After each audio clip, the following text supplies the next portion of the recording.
तो जय श्री राधे, गोविंद राधा माधव गोपाल। आशा करता हूँ आप सभी स्वस्थ मस्त और प्रसन्न होंगे अपने अपने घरों में। देखिए, कार्तिक का जिस प्रकार आप सभी को ज्ञात है कि बड़ा पवित्र पावन पर्व चल रहा है और ये हमारे जगत के आधार और जगत निर्माता कह लीजिए, जिन्होंने जगत को बनाया और इतना सुंदर बनाया कि वो भी मोहित हो जाते हैं। कभी कभार मन होता है तो मोहिनी रूप बना करके सबको मोहित कर देते हैं। जानकारी आपको कहीं ना कहीं आपने भगवान का मोहिनी रूप के बारे में जाना होगा।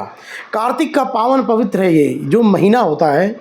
इसमें जितना व्यक्ति पुण्य करता है, जैसे बढ़ते हैं ना उसके, वैसे जो व्यक्ति पाप करता है तो उसके पाप भी बढ़ते हैं। पुण्य पाप का ये जो हमारा ये तराजू में यदि तोलेंगे ना, तो देखिए धरती भी ज़्यादा जो दान कर रहा है और ज़्यादा जो पाप कर रहा है। अगर जो ज़्यादा दान कर रहा है तो धरती बहुत अच्छा चलेगी। जो ज़्यादा पाप कर रहा है तो कभी कभार कोरोना, भूकंप देख रहे हैं ना, इन सब चीज़ों में बड़ा ही समस्याएं होती है। इसलिए हमारे ऋषियों ने, बड़े बुजुर्गों ने कहा कि पाप पुण्य का खेल है। इसलिए जीवन काल में जितना पाप है उतना पुण्य है। लेकिन मेरे माध्यम से, खैर मेरे माध्यम से भी कहने से क्या होगा, जो व्यक्ति को करना है वो करेगा ही करेगा। लेकिन जितना आप सात्विक भोजन पाएँ, सात्विक परमात्मा की पूजन करें, पाठ करें। मैं ये नहीं कहता कि 24 घंटा राम राम ही जपो। 24 घंटे दिए परमात्मा ने, आप 1 मिनट भी जपेंगे तो आपका भव से बेड़ा पार है और कल्याण है। कार्तिक पूर्णिमा में स्नान का बड़ा महत्व है। मैं आपको बताना चाहता हूँ कि गंगा, जमुना, नर्मदा, कावेरी, ये सब हमारी जो प्रसिद्ध नदियाँ हैं, बड़ी ही पवित्र नदियाँ हैं। आज भी ऋषिकेश, हरिद्वार जाएंगे, गंगोत्री जमुनोत्री का आप मेल देखेंगे, अलग ही दिखेगा आपको कि ये गंगा है, ये जमुनोत्री, गंगोत्री जा भी है, और बड़ी शांति का आपको वहाँ अनुभव प्राप्त होगा। गंगा जी में जाएंगे तो बड़ा कलकलाती भगवान शंकर के जटाओं से वो निकली हुई गंगा, आप जाएंगे तो ऐसा आनंद की अनुभूति होगी कि सब मोह माया छोड़ो, हरिद्वार में आ जाओ। लेकिन नहीं गई भैया, गृहस्थी हैं। गृहस्थ जीवन ही बड़ा अच्छा है। गृहस्थ जीवन इसलिए अच्छा है कि संतों का सत्कार, ब्राह्मणों का सम्मान, पूजा पाठ, पितरों का सम्मान, पितरों का आदर, पितरों की पूजा, पितरों का दान। इस पूर्णमासी में जितना हम दान पुण्य करते हैं, जितना स्नान करते हैं, कार्तिक की पूर्णमासी की महिमा बता रहा हूँ, उतना आपके जीवन में पुण्य जागृत होते हैं। और भाग्योदयन बहु जन्म समर्जितेन सत्संगमम च लभते पुरुषो यदाय, ये भागवत का श्लोक है। तो बड़ा ही पवित्र और बड़ा अच्छा श्लोक है। जब आपके अनंत जन्मों के भाग्य उदय होते हैं तब आपको कुंभ पर्व, अभी देखिए 2025 में कुंभ पर्व भी आने वाला है और बड़े धूमधाम से देवी देवता के वहाँ पर अपना भाग्य जागृत मानते हैं कि हम इस कलयुग में कुंभ महापर्व में एकत्रित हुए और बड़ा ही पवित्र ये कुंभ का पर्व होता है। उसी प्रकार ये कार्तिक की जो पूर्णमासी 15 नवंबर को पड़ रही है, और इसमें आप स्नान कीजिए, दान कीजिए, ब्राह्मणों का पूजन कीजिए, व्यास पूजन भी कीजिए, गुरुजनों का पूजन कीजिए, पितरों के लिए तर्पण कीजिए।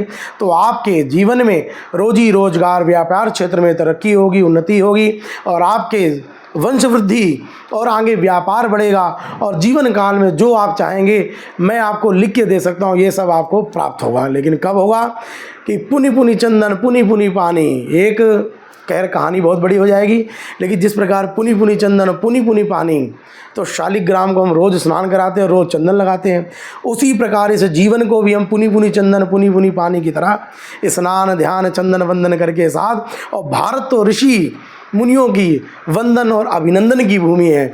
हमारे राष्ट्र के गौरव माननीय प्रधानमंत्री मोदी जी जहाँ भी जाते हैं तिलक, पटका और रुद्राक्ष की माला डाल के और बड़े सम्मान के साथ वो ये संदेश देना चाहते हैं कि भैया सनातन धर्म सर्वोपरि है। वो किसी के ऊपर थोप नहीं रहे कि आप पूजो ही पूजो ना, आपकी अपनी इच्छा है। लेकिन आप ध्यान दीजिएगा कमरे में बैठ करके कि हम आए कहाँ से, सनातन धर्म से ही हम निकले हैं। ये जो अनेक धर्म बन गए, राधा स्वामी, निरंकारी, मैं किसी की निंदा नहीं करना चाहता, धर्म बहुत है, लेकिन अपने माँ बाप को पूजो तो सब कुछ आपने पूज लिया।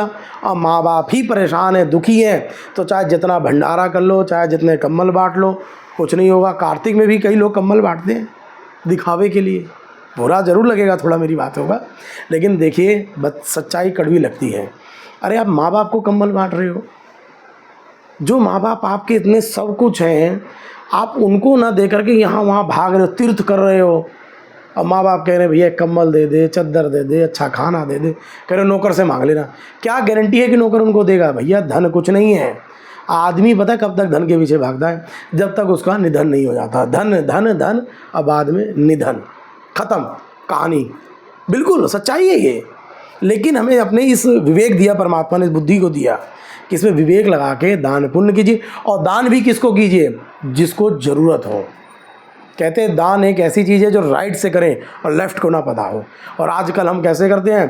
पहले पोस्टर छपवा देंगे 10 दिन से, आज कार्तिक का महीना है, हरिद्वार में हम 201 कम्बल बांटेंगे, 501 साधुओं का भोजन कराएंगे। ये क्या है? ये प्रचार कर रहे हो? ढोल बजा के दान नहीं होता।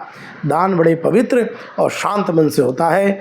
और कार्तिक का आप स्नान कीजिए, कार्तिक पूर्णमासी की कथा सुनिए।